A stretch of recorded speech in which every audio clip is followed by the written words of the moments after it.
Welcome to Slash Bash, where today I am bringing you another proRevenge Reddit video. In our first story, that time I accidentally worked for the Russian Mafia and blew up a dumpster with bread dough.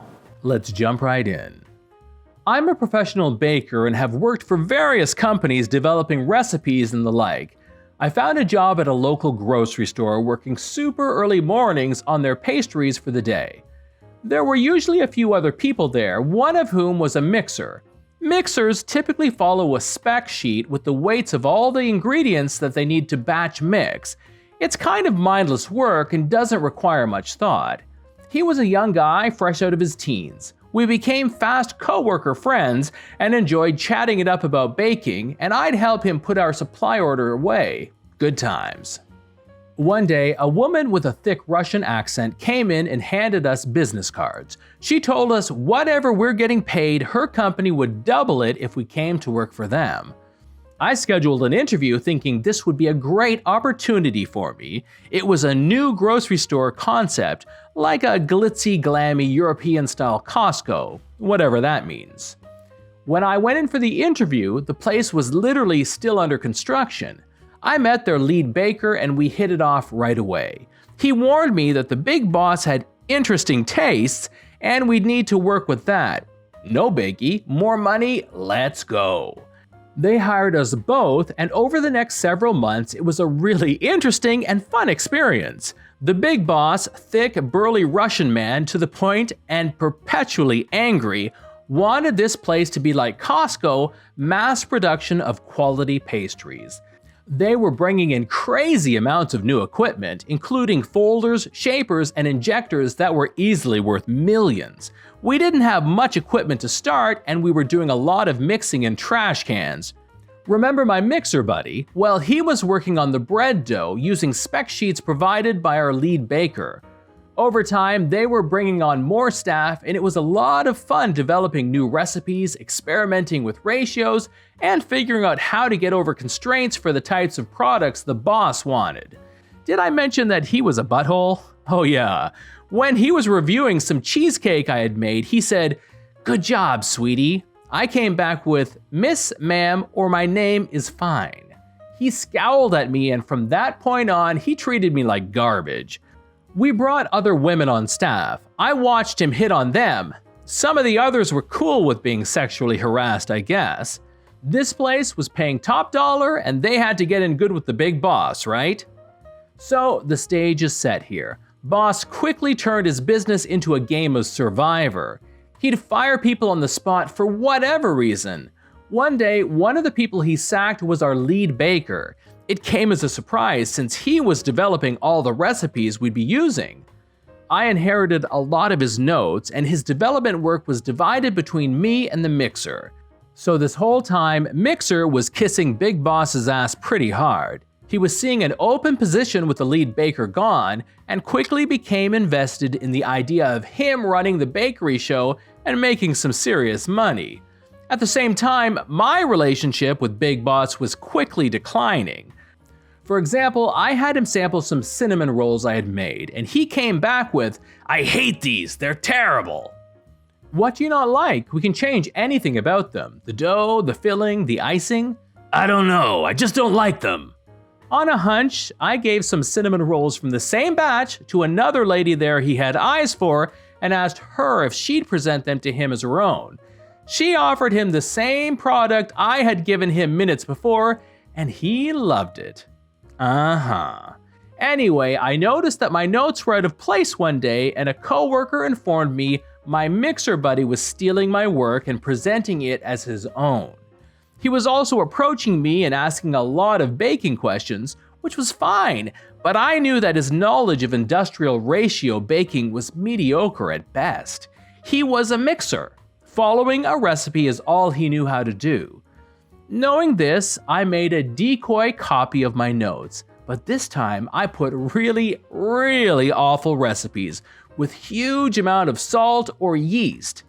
Anyone who knew how to build a recipe could probably look at it and go, "Whoa, that's a lot." Not Mixer Buddy. My original plan was to leave this in an obvious spot as bait and let him steal the awful recipes, but Big Boss had other plans. We sat down for a pre-launch meeting and he informed me I wasn't going to be working in the bakery anymore. I was being relegated to store setup. Mixer was going to be taking over as the lead baker. Guess all that ass kissing really paid off, and I was to give him all my notes so far. No problem, boss. A day later was when the fun really began. Mixer mixed up a huge batch of super salty cake batter, and I heard Big Boss screaming at him about way too much salt. That's not even where the fun begins. As we were setting up an industrial quantity baking equipment, we had to test the larger quantity mixing machines and did a test run for some bread dough with my decoy recipe that had triple the yeast and sugar. As it didn't come out right, Mixer had to throw it away. His choice? The dumpster out back in the dead heat of summer. Hundreds of pounds of dough. The fun thing about massive amounts of bread dough is that it doesn't magically stop rising if you throw it away, especially in a hot dumpster. A few hours later, I spied out back to see Mixer Buddy shoveling this massive blob of dough into trash bags. It had exploded from the dumpster like an uncovered blender spewing out a yeast-laden smoothie. Sweet revenge. Now about the Mafia thing. This store was really strange. They had been ordering doubles of all the crazy industrial baking equipment and storing them in back. We had nowhere to put any of this. I also looked up the company they were subcontracted under, and it was to a dead address in Russia. Big Boss also had armed security guards everywhere. This was a grocery store, mind you. I had a feeling that this company was more of a front for laundering a bunch of money. I was eventually fired by Big Boss, which was great because I had been job hunting full well knowing this business was a sinking ship. I had a new job lined up already. They had their grand opening, did business for 3 months, then closed. Rest in peace, Mixer. Story number 2, here's what happens when engineering students are asked to truck-proof a mailbox. Yes, I know there are a lot of mailbox stories on here, but I just learned this story from my dad involving my Uncle Dale, a family friend who passed away a few months ago, and figured you guys would get a kick out of it. Years ago, back when Uncle Dale and Dad were university students, their engineering professor came to their class with a problem that needed solving.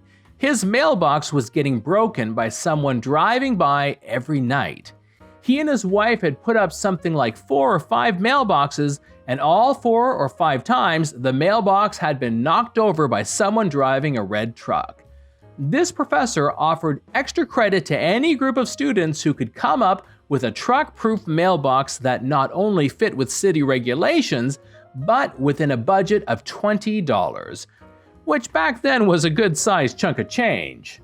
Well, if anyone here knows anything about engineers, as Dad puts it, they love solving problems. And if it's engineering students, they'll make it an experience to remember. Dad and Uncle Dale got together and got to work. They found a steel bar that fit within mailbox regulations, posts have to be a specific height, width, and depth, and filled the inside with a mixture of concrete and steel rebar. Once the concrete had cured, they welded 8 rebar to the sides of the bar, bent them in half, and stuck it inside a bucket. To add extra weight, they filled the bucket with the heaviest rocks they could find. As a finishing touch, they painted it brown and black to look like wood, and put the ugliest mailbox we could find on sale on top, welded it down for good measure. They brought this monstrosity into class, more dragged it because it was so heavy, and told the professor to bury the bucket where the mailbox stood. Since they were the first to turn in their project, the professor agreed to give it a try.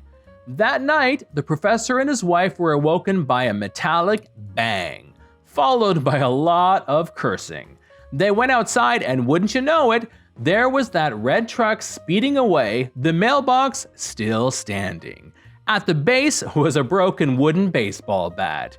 2 days later, the professor gets a bill in the mail for a hospital visit. Turns out, when the passenger hit the mailbox, he did some serious damage to his arm and shoulder. They were planning on suing the professor, but the professor hired a lawyer who basically told the plaintiffs, You're just going to admit that you were vandalizing the mailbox multiple times? And that shut them up. To the best of my dad's knowledge, the mailbox is still standing. The other students who still brought in mailboxes had theirs gifted to different professors throughout the town, and they are also still standing. This is John from /Bash. Thanks for watching. If you've enjoyed the video and want to be the first to know when the next one drops, then subscribe and click on that notifications bell. We would love for you to drop a like, share it with your friends, and we will see you in the next one.